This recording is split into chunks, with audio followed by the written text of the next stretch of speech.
नमस्कार दोस्तों, स्वागत है एक बार फिर से आपका अपने यूट्यूब चैनल ज्ञान ऑटोमेशन में। दोस्तों, जैसा कि आप सभी लोगों को पता है कि हमने एक सीरीज स्टार्ट किया था, जिसमें हमने कंट्रोल वायरिंग के बारे में जितना लेक्चर हो सका, हमने फुल डिटेल में कंट्रोल वायरिंग के बारे में सीखा है। उसके बाद में अब हम लोगों का कंट्रोल वायरिंग का क्लास खत्म हो चुका था और हम लोग स्टार्ट करने वाले हैं पीएलसी के बारे में। तो ये क्लासेज बिल्कुल फ्री में होंगी और यूट्यूब पे होंगी, लेकिन उसके लिए आप लोग वीडियो को ज़्यादा से ज़्यादा शेयर करिए, ताकि ये इन्फॉर्मेशन ज़्यादा लोगों के पास पहुंच पाए।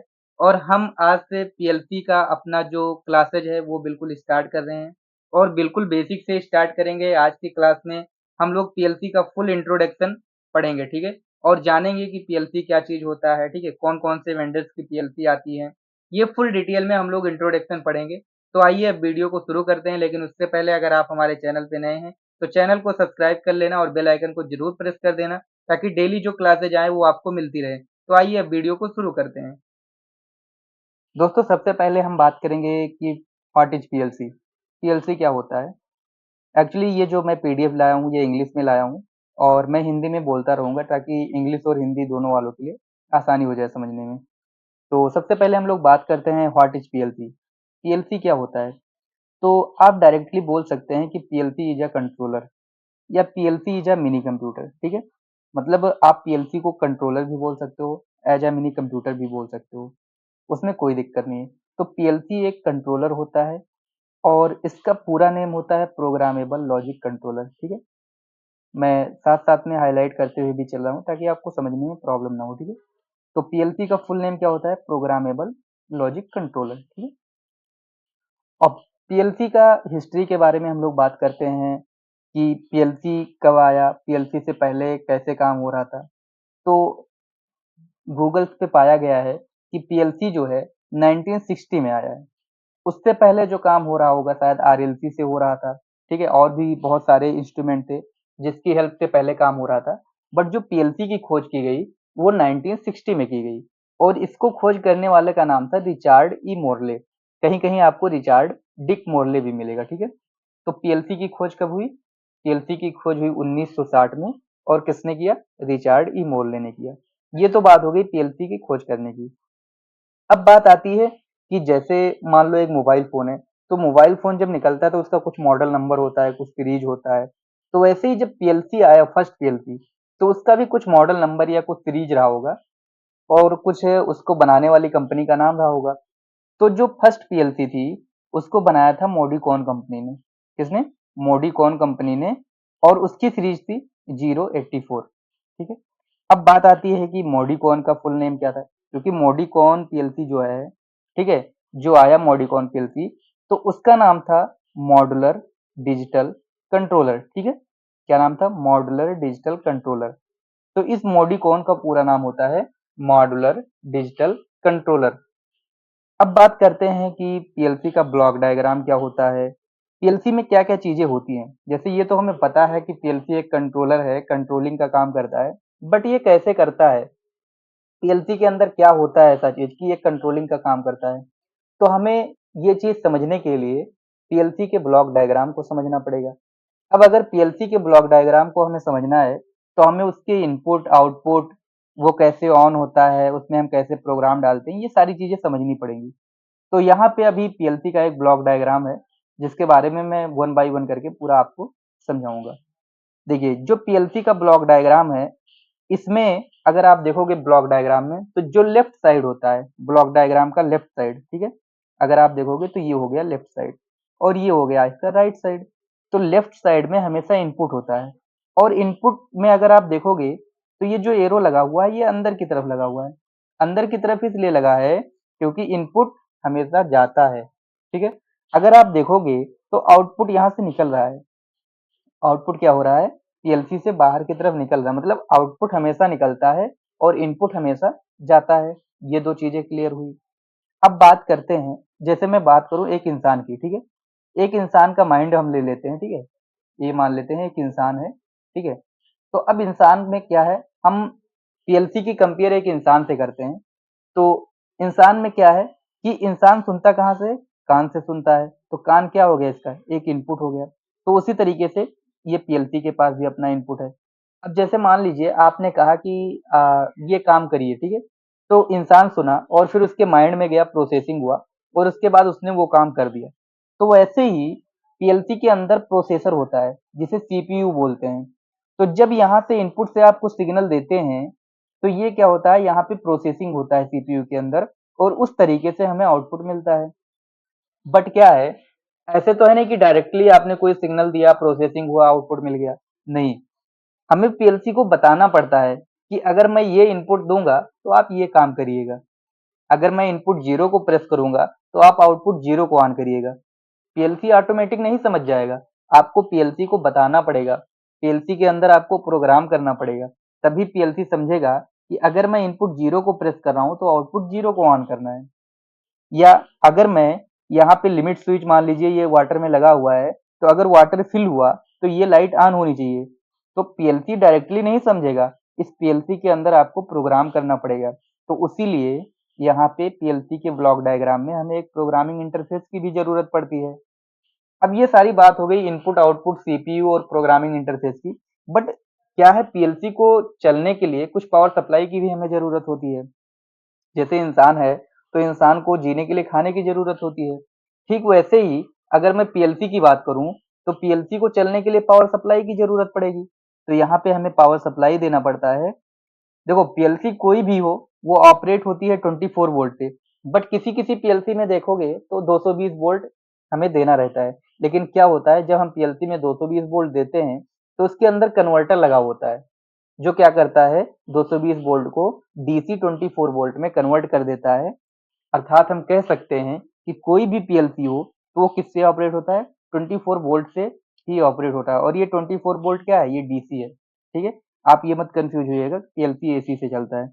भले ही हम एसी सप्लाई देंगे बट वो अंदर जा करके डीसी में ही कन्वर्ट हो जाएगा। जो पीएलसी का प्रोसेसिंग होगा सब कुछ डीसी में होगा। ओके, अब थोड़ा सा हम बात कर लेते हैं इनपुट टाइप की। इनपुट टाइप जो है ये दो तरीके के होते हैं, एक डिजिटल इनपुट और एक होता है एनालॉग इनपुट। अभी तो मैं डिजिटल और एनालॉग के बारे में ज्यादा डिटेल में मैं आपको नहीं बताऊंगा। बट आप ये समझ लीजिए कि जो सिग्नल जीरो और वन के फॉर्म में होती है, या तो जीरो या तो वन, या आप बोल सकते हो यस या नो। ठीक है, या तो यस या तो नो।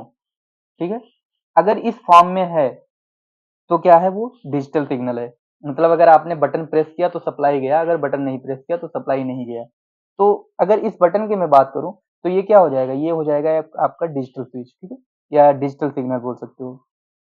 बट अगर वहीं पर मैं बात कर लूं एक प्रेशर सेंसर की, तो प्रेशर सेंसर में ऐसा तो है नहीं, या तो प्रेशर जीरो रहेगा या तो प्रेशर एकदम हाई हो जाएगा। प्रेशर कभी जीरो होगा, कभी वन होगा, टू होगा, थ्री होगा, फोर होगा, फाइव होगा, सिक्स होगा। प्रेशर सेंसर में प्रेशर कुछ भी हो सकता है। ठीक है, तो ये क्या हो जाएगा, ये हो जाएगा आपका एनालॉग सिग्नल। तो मतलब डिजिटल सिग्नल जिसमें जीरो वन का फॉर्म हो और एनालॉग सिग्नल जिसमें कंटिन्यूअस सिग्नल हो। ऐसे ही सेम आउटपुट हो जाएगा। डिजिटल आउटपुट में क्या होगा, या तो ऑन या तो ऑफ। और एनालॉग आउटपुट में कंटिन्यूअस सिग्नल रहेगा। जैसे ये सायरन लगा है तो सायरन में क्या है, यहाँ पे एनालॉग सिग्नल आ रहा होगा। मतलब ऐसा भी होता है, सायरन आपका डिजिटल वाला भी आता है कि मतलब अगर ऑन है तो कंटिन्यूअस बजा, अगर नहीं ऑन है तो नहीं बजा। ठीक है, अब बात करते हैं इनपुट और आउटपुट क्या होते हैं। तो यहाँ पे मैंने लिख भी दिया है कि in this we give some signal, मतलब इनपुट में हम कुछ सिग्नल दे सकते हैं और ये सिग्नल डिजिटल और एनालॉग भी हो सकता है। सेम वही चीज है आउटपुट में कि पीएलसी मुझे कुछ सिग्नल देगा जो डिजिटल भी हो सकता है और एनालॉग भी हो सकता है। ठीक है, तो इनपुट आउटपुट शायद क्लियर हुआ होगा। बात करते हैं सीपीयू का। तो सीपीयू तो बस समझ लीजिए कि इंसान का जैसे माइंड होता है ना, वैसे ही पीएलसी के अंदर सीपीयू होता है। अगर इंसान को हम कुछ कह रहे हैं तो अगर मान लो इंसान पागल हो गया, उसका माइंड काम नहीं कर रहा है, तो वो कुछ समझेगा ही नहीं। ठीक वैसे ही पीएलसी में अगर सीपीयू में कुछ प्रॉब्लम्स आ गई तो पीएलसी कुछ समझेगा ही नहीं, आप कितना इनपुट दे दो, कितना आउटपुट दे दो। तो इसीलिए हम इसको कह सकते हैं कि CPU is the actual brain of PLC. CPU जो है पीएलसी का एक ब्रेन है। ठीक है, जो कुछ प्रोसेसिंग होता है, जो कुछ काम होता है, वो सब सीपीयू से होता है। उसके बाद पावर सप्लाई की बात करूं तो पावर सप्लाई मैंने बता दिया, 24 वोल्ट डीसी। ये जो 120 वोल्ट एसी लिखा हुआ है ना, ये भी अंदर जा करके 24 वोल्ट में कन्वर्ट हो जाता है। तो ये तो हो गया पीएलसी के ब्लॉक डायग्राम के बारे में। तो अभी तक आपने समझा कि पीएलसी क्या है, पीएलसी कब आया, पहले पीएलसी की सीरीज क्या था, मॉडिकॉन का फुल नेम क्या है, पीएलसी का ब्लॉक डायग्राम क्या है, इनपुट आउटपुट क्या होते हैं, सीपीयू क्या होते हैं, ये सारी चीजें आपने समझा। अब हम बात करते हैं टाइप ऑफ पीएलसी। जैसे कोई भी चीज होता है तो उसका टाइप होता है। तो वैसे पीएलसी का भी टाइप होता है। तो टाइप ऑफ पीएलसी की बात करूं तो वैसे अगर आप टाइप ऑफ पीएलसी की नॉर्मली बात करोगे तो दो टाइप का होता है। एक तो मॉड्यूलर पीएलसी और एक नॉन मॉड्यूलर पीएलसी। एक होता है मॉड्यूलर पीएलसी और एक होता है नॉन मॉड्यूलर। नॉन मॉड्यूलर को हम और भी कई नामों से जानते हैं। नॉन मॉड्यूलर को हम फिक्स पीएलसी बोलते हैं, इंटीग्रेटेड पीएलसी बोलते हैं, कंपैक्ट पीएलसी बोलते हैं। अब ये होता क्या है, मॉड्यूलर क्या होता है, नॉन मॉड्यूलर क्या होता है? वैसे तो मैंने इमेज डाल दिया है, बट अभी कंफर्म हो जाएगा। देखो, अगर मैं बोलूं किसी चीज को मॉड्यूलर, तो मॉड्यूलर का हिंदी में अगर अर्थ निकालोगे आप, तो ये समझ में आएगा कि कोई चीज चल सकता है, मतलब हिल डुल सकता है, बढ़ सकता है, घट सकता है, ऐसे समझ में आ रहा होगा। और नॉन मॉड्यूलर मतलब ये फिक्स है, ये बिल्कुल, ये मॉड्यूलर मतलब नहीं है, ये हिल डुल नहीं सकता है। ये मैं समझने के लिए आपको बता रहा हूँ। तो मॉड्यूलर पीएलसी का मतलब यही है कि जिस पीएलसी में हम इनपुट आउटपुट की कार्ड को या इनपुट आउटपुट की नंबर को इंक्रीज कर सकते हैं, वो मॉड्यूलर पीएलसी होगा। जैसे ये पीएलसी है आपका, बीच में यहाँ पे एक पीएलसी लगा हुआ है, इसके साइड में दो स्लॉट खाली हैं। ये जो दो स्लॉट खाली हैं, इसमें हम चाहें तो इनपुट का कार्ड लगा सकते हैं और चाहें तो आउटपुट का कार्ड लगा सकते हैं। ये आपके ऊपर डिपेंड करता है।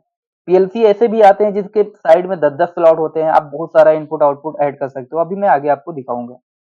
तो सीधा सीधा मतलब यही है कि मॉड्यूलर पीएलसी में हम इनपुट आउटपुट की संख्या को बढ़ा सकते हैं और नॉन मॉड्यूलर में हम नहीं बढ़ा सकते हैं। तो ये अपना सीमेंस का 1200 पीएलसी है एक, जिसका ये इमेज डाल के मैंने रखा है, तो इसमें हम बढ़ा सकते हैं। और यहाँ पे एलन बेडली का एक माइक्रोलॉजिक्स 1000 पीएलसी है, जो कि एक नॉन मॉड्यूलर पीएलसी है। तो इसमें हम इनपुट आउटपुट के मॉड्यूल को नहीं ऐड कर सकते, मैंने इसमें लिख भी दिया है। बट अब क्या है कि एक तीसरा पीएलसी भी आता है जिसे रैक टाइप पीएलसी बोलते हैं। ठीक है, क्या बोलते हैं? Rack type PLC. Rack type PLC का मतलब क्या? इसमें ना सारे इनपुट आउटपुट क्या होते हैं, एक रैक में होते हैं, एक स्लॉट में होते हैं।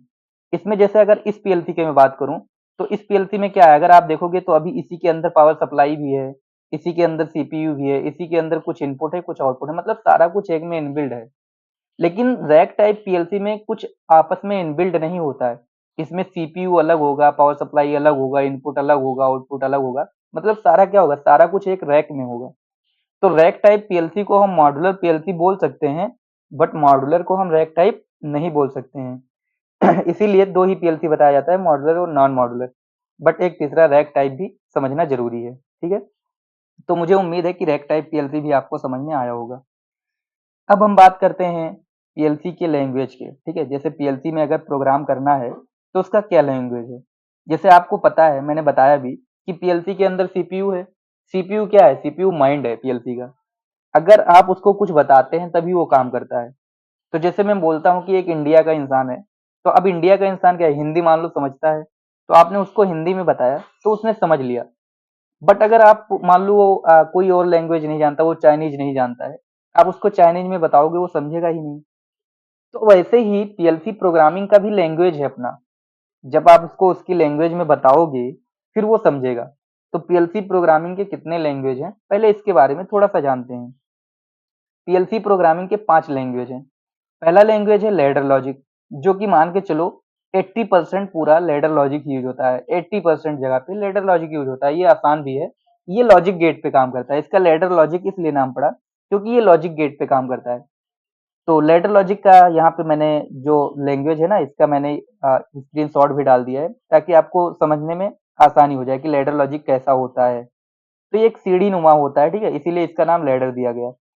फिर दूसरा लैंग्वेज आता है स्ट्रक्चर टेक्स्ट। इसका भी मैंने यहाँ पे डाल दिया स्क्रीनशॉट कि ये लैंग्वेज इस तरीके से, जैसे आप पाइथन प्रोग्रामिंग, सी प्रोग्रामिंग करते हैं ना, वैसे कुछ ये लिखा जाता है। ठीक है, एक तीसरा लैंग्वेज आता है फंक्शन ब्लॉक डायग्राम, जिसे शॉर्टकट में एफबीडी भी बोलते हैं। तो ये भी सेम, मतलब आसान ही है, फंक्शन ब्लॉक डायग्राम बोल सकते हो, कोई बहुत ज्यादा हार्ड नहीं है। उसके बाद में फिर आता है सीक्वेंशियल फ्लो चार्ट। अगर आप देखोगे तो इसमें एक सीक्वेंस में एक फ्लो चार्ट के जैसे सारा प्रोसेस आपको दिख रहा होगा। फिर आता है इंस्ट्रक्शन लिस्ट, इसमें इंस्ट्रक्शन लिखने होते हैं सारी चीजें। ठीक है, इंस्ट्रक्शन के अकॉर्डिंग काम होता है। तो ये तो हो गए पीएलसी के 5 लैंग्वेज। ठीक है, ये जानना बहुत जरूरी है, इंटरव्यू में पूछे भी जाते हैं कि पीएलसी के लैंग्वेज कौन कौन से हैं, आपने किस किस लैंग्वेज पे काम किया है। ठीक है, तो ये सारी चीजें बतानी होती हैं। अब बात करते हैं लीडिंग मैन्युफैक्चरर ऑफ पीएलसी। कहने का मतलब मार्केट में तो बहुत लोग अभी तो हजारों पीएलसी आ गई, बट जो अभी मार्केट में चल रहा है, मतलब टॉप 10 की मैं बात कर लूं या टॉप 20 की बात कर लूं, कि जो अगर आप कहीं आप जाओगे तो ये आपको मिलेगा ही मिलेगा। तो उस पीएलसी का मैंने नाम, वेंडर्स का नाम नोट किया है। जैसे मैं बात करूँ एलन ब्रैडली का, एबीबी हो गया, सीमेंस हो गया, मित्सुबिशी हो गई, हिताची पीएलसी हो गई। हिताची तो अभी मार्केट में उतना नहीं चल रहा है इंडिया में उतना, बट अभी कहीं-कहीं पे लगा हुआ है। डेल्टा पीएलसी की बात करूँ मैं, ठीक है? एक जनरल इलेक्ट्रिक की पीएलसी आती है जिसे जीई पीएलसी बोलते हैं, हॉनिवेल की पीएलसी आती है और बहुत सारी मित्सुबिशी की पीएलसी आती है। मित्सुबिशी तो मैंने बता ही दिया। एल&टी की पीएलसी आती है और फिनिक्स की पीएलसी आती है, ठीक है? ऐसे-ऐसे अब बहुत सारी पीएलसी आने लगी। तो बस हमें क्या करना है कि देखो काम करने का तरीका वही होता है। जैसे मान लीजिए कि अगर आप एक मोबाइल फ़ोन यूज़ कर रहे हैं, तो अगर आप एक मोबाइल फ़ोन चला लेंगे तो आप क्या करोगे? दूसरा मोबाइल फ़ोन आपको देंगे वो भी आप चला ले जाएँगे, ठीक है? क्योंकि आपका कांसेप्ट क्लियर है। सेम वही चीज़ प्रोग्रामिंग में होता है। प्रोग्रामिंग आप रट कर नहीं सीख पाओगे, इसमें आपको कॉन्सेप्ट क्लियर करना पड़ेगा। अगर आप एक पीएलसी पे काम कर ले गए, तो आप किसी भी पीएलसी पे काम कर ले जाओगे। क्योंकि पीएलसी हज़ारों होता है, अगर आप सोचो रट के प्रोग्रामिंग सीख लो तो आप कभी नहीं सीख पाओगे। तो इसीलिए आपको कॉन्सेप्ट पे फोकस करना पड़ेगा। अब हम बात करते हैं थोड़ा-सा कि पीएलसी की एप्लीकेशंस क्या है, इसके यूजेज कहाँ पे होते हैं। तो बस आप ये समझ लो बहुत आसान लैंग्वेज में कि कहीं भी अगर हमें ऑटोमेशन की रिक्वायरमेंट है इंडस्ट्री में तो वहाँ हम पीएलसी यूज़ कर सकते हैं। कहीं भी इंडस्ट्री में अगर ऑटोमेशन की रिक्वायरमेंट है तो वहाँ हम पीएलसी यूज़ कर सकते हैं। जैसे एग्जांपल में मैं बता दूं, आजकल आप लोग ज्यादातर देख रहे होंगे कि ऑटोमेटिक कार वॉशिंग का प्रोजेक्ट चलता है, ठीक है? ऑटोमेटिक अगर आप कार धुलवाने जा रहे हैं तो ऑटोमेटिक कार धुल के फिर निकल के आ जाती है। वहाँ क्या है? वहाँ ऑटोमेशन ही है। या आप ट्रैफिक लाइट सिस्टम की ही बात कर लें तो वहाँ भी ऑटोमेशन है। आपने बहुत जगहों पर देखा होगा कार पार्किंग का एक बोर्ड लगा होता है, तो वहाँ पे दिखाता है ना कि मतलब टोटल इतना स्पेस है, मतलब इतने स्पेस यूज हो गए, इतना अभी बचा हुआ है ना। ये सारा सिस्टम कैसे हो रहा है? बॉटल फिलिंग का प्रोजेक्ट देख लीजिए, या ऐसे बहुत सारे प्रोजेक्ट्स हैं आपके मतलब लाइफ, दैनिक लाइफ में भी देख सकते हो। बहुत सारे प्रोजेक्ट ऐसे हैं जो कि ऑटोमेटिक काम कर रहे हैं, ठीक है? ये सारा प्रोसेस कैसे हो पा रहा है? पीएलसी के थ्रू ही हो पा रहा है। और इंडस्ट्री में हम लोग पीएलसी इसलिए यूज करते हैं क्योंकि ये टिकाऊ भी है और ये इंडस्ट्री की प्रोसेस को आसानी से चला देता है, ठीक है?